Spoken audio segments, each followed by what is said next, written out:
மீண்டும் உங்களை நாம் சந்திப்பதிலே மிக்க மகிழ்ச்சி அடைகின்றோம். நான் இலங்கையில் இருந்து பதுளை போதனா வைத்தியசாலையில் இருந்து வைத்தியர் கிருஷான் வேதநாயகம்.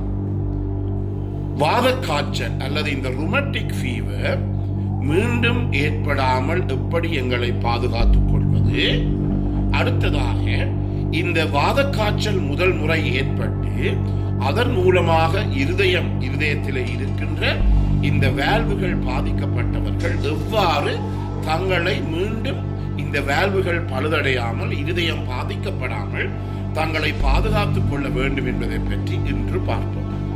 எனவே நான் முதலிலே சொன்னது போல ஒருவருக்கு ஒரு முறை இந்த வாதக்காய்ச்சல் ஏற்படுமாக இருந்தால், இந்த ருமட்டிக் ஃபீவர் ஏற்படுமாக இருந்தால், மீண்டும் அவருக்கு ஒரு முறை இந்த வாதக்காய்ச்சல் ஏற்படுமாக இருந்தால் அவருடைய இருதயம் மிகவும் பாரதூரமாக பாதிக்கப்பட்டு அவருக்கு மரணம் ஏற்படும்.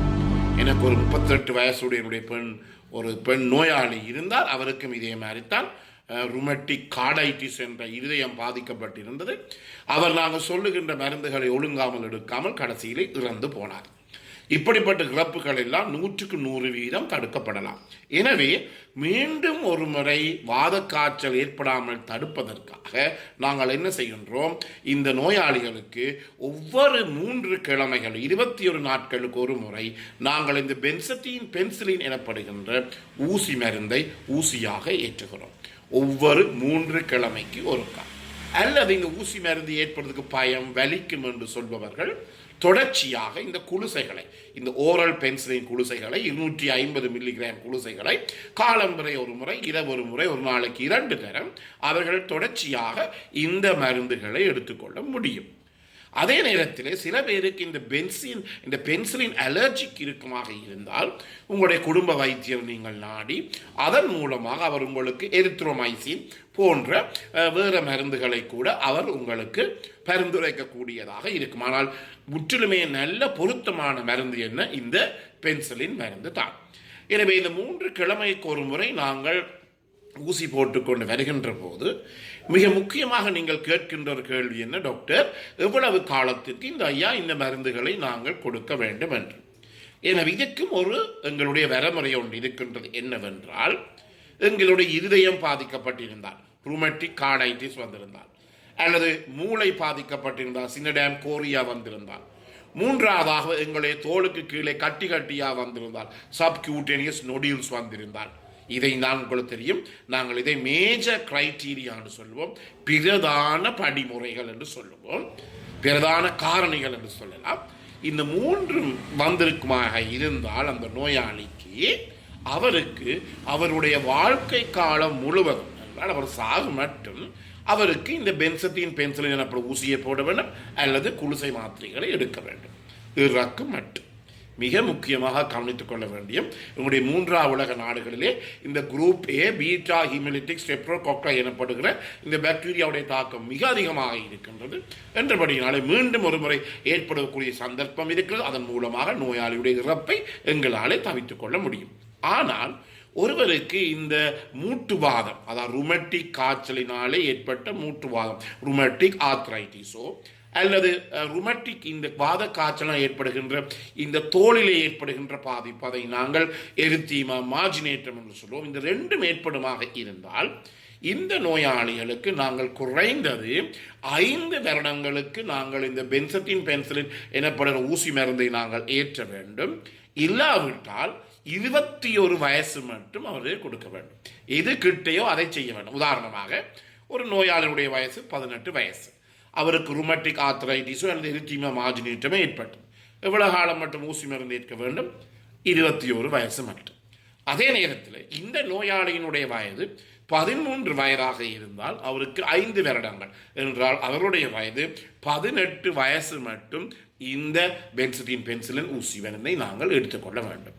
எனவே நீங்கள் எங்களுடைய நாட்டிலே பொறுத்த மட்டிலே இலங்கையிலே மிகவும் பிரபலியமான சிறு பிள்ளைகளுக்கான பெரிய வைத்தியசாலை சீமாட்டி ரிச்வே வைத்தியசாலை இருக்கின்றது. எல்லாரையும் அல்லது ரேரி ரிச்வே ஹாஸ்பிட்டல் அங்கு பார்ப்பீர்களாக இருந்தால் ஒவ்வொரு விடுதிகளுக்கும் வார்டுகளுக்கும் புறம்பாக இந்த ருமட்டிக் கிளினிக் வாதத்துக்குரிய சிகிச்சை நிலையம் கிளினிக் இருக்கின்றது. ஏனால் பல பேர் 100-200 பிள்ளைகள் வருவார்கள். ஆனால் இப்போது அவருடைய தொகை குறைவடைந்து கொண்டு வருகிறது. ஏனெனில் எங்களுடைய நாட்டில் இருக்கின்ற இந்த தனி மனித சுகாதாரம் எல்லாம் மிக முன்னேறி இருக்கின்றது என்றபடியினாலே இந்த நோயினுடைய தாக்கம் இப்போது படிப்படியாக குறைந்து கொண்டு வருகிறது. எனவே நாங்கள் என்ன செய்ய வேண்டும், கவனிக்க வேண்டியது என்ன, ஒவ்வொரு 3 கிழமையும் போட வேண்டும். ஒரு காரணம், ஒரு எக்ஸ்கியூஸ், ஒரு அங்கே போகணும் இங்கே போகணும், எனக்கு இந்த திருவிழா அந்த திருவிழா பள்ளிக்கூடத்தில் அந்த நிகழ்ச்சி, ஒரு விதமான மழுங்கடிப்புகளோ அல்லது அப்படி எக்ஸ்கியூசஸோ சொல்லுவது என்பது 100% பிழையான ஒன்றாக இருக்கின்றது. இதை நீங்கள் கட்டாயமாக நீங்கள் என்ன செய்து கொள்ள வேண்டும், கவனித்துக் கொள்ள வேண்டும். அடுத்ததாக மிக முக்கியமாக நாங்கள் கவனிக்க வேண்டியது என்னவென்றால், ஒரு முறை இவருக்கு வாத காய்ச்சல் ஏற்பட்டிருக்கின்றது, அவருடைய இதயம் பாதிக்கப்பட்டு விட்டது. மீண்டும் ஒரு முறை ஏதாவது கிருமி இருதயத்துக்குள் செல்லுமாக இருந்தால் அந்த நோயாளிக்கு மரணம் ஏற்படும். எனவே இருதயத்தில் இருக்கின்ற உட்பகுதி, அதை எண்டோகார்டியம் என்று சொல்லுவோம். இந்த உட்பகுதியிலே கிருமி செல்லுமாக இருந்தால் அதை நாங்கள் இந்த இருதய அலர்ஜி அல்லது எண்டோகார்டைட்டிஸ் என்று சொல்லுவோம். எனவே இந்த நோயாளிகளுக்கு ஏற்கனவே இருதயத்தில் இந்த ருமட்டிக் வாத காய்ச்சல் ஏற்பட்ட நோயாளிகளுக்கு ஏற்கனவே இருதயம் பாதிக்கப்பட்டிருக்கின்றது. அந்தபடியார் தொடர்ச்சியாக அந்த ஊசி மருந்துகளை எடுத்துக்கொண்டிருக்கிறார். அதே நேரத்தில் அந்த நோயாளியிடம் பற்களை பிடுங்க போகிறோம். பற்களை பிடுங்க போகின்ற போது என்ன நடக்கும், நாங்கள் சாதாரணமாக போய் அந்த பல்லிலே வலி இருந்தால் நாங்கள் குடிசைகளை 3 நாளைக்கு கிருமி கொள்ளுகின்ற ஆன்டிபயோட்டிக் மாத்திரைகளை எடுத்து அதன் பிற்பாடு நாங்கள் 3 நாளைக்கு பிறகு இந்த பற்களை பிடுங்குவோம். ஆனால் இந்த நோயாளிகள், இப்படிப்பட்ட நோயாளிகள், நீங்கள் பற்களை பிடுங்குவதாக இருக்கலாம், ஏதாவது சிறு சத்திர சிகிச்சைகளாக இருக்கலாம், தோளில் ஏதாவது கட்டி இருந்தால் அந்த கட்டியை வெட்டுவதாக இருக்கலாம், அல்லது உங்களுடைய இந்த நாங்கள் சொல்லுவோம் இந்த கேதீட்டர் போடுவதாக இருக்கலாம். உங்களுடைய சிறுநீர் பகுதியிலே ஏற்பட்ட ஏதாவது தடை காரணமாக சிறுநீர் போவது தடைப்பட்டால் நாங்கள் அந்த சிறுநீர் குழாய்களின் ஊடாக ஒரு குழாயை செலுத்துவோம், அது கேதீட்டர்னு சொல்லுவோம், அது போடுவதாக இருக்கலாம்.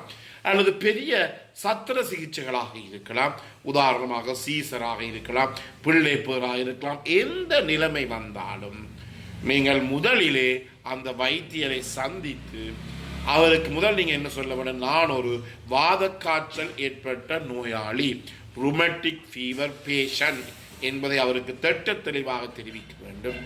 அதே நேரத்தில் இந்த வாத காய்ச்சல் ஏற்பட்டு எனக்கு இருதயம் பாதிக்கப்பட்டது, மூளை பாதிக்கப்பட்டது, தோல் பாதிக்கப்பட்டது, மூட்டுகள் பாதிக்கப்பட்டது, தோளிலே இந்த தேர்மல் ரேஷ் வந்தது, எல்லாவற்றையுமே நீங்கள் அந்த வைத்தியருக்கு திட்ட தெளிவாக எடுத்துரைக்க வேண்டும்.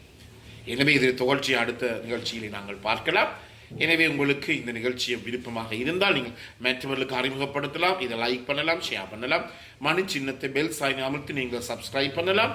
மேலதிக தகவல்கள் தேவையாக இருந்தால் 0094 77 35 62 45 தொடர்பு கொள்ள முடியும். அதே நேரத்திலே மீண்டும் இந்த பிறந்திருக்கிற நாள் உங்கள் அனைவருக்கும் இனிய பொழுதாக அமைய அனைவருக்கும் பொதுவான இறைவனை வேண்டி விடைபெறுகிறேன். நன்றி, வணக்கம்.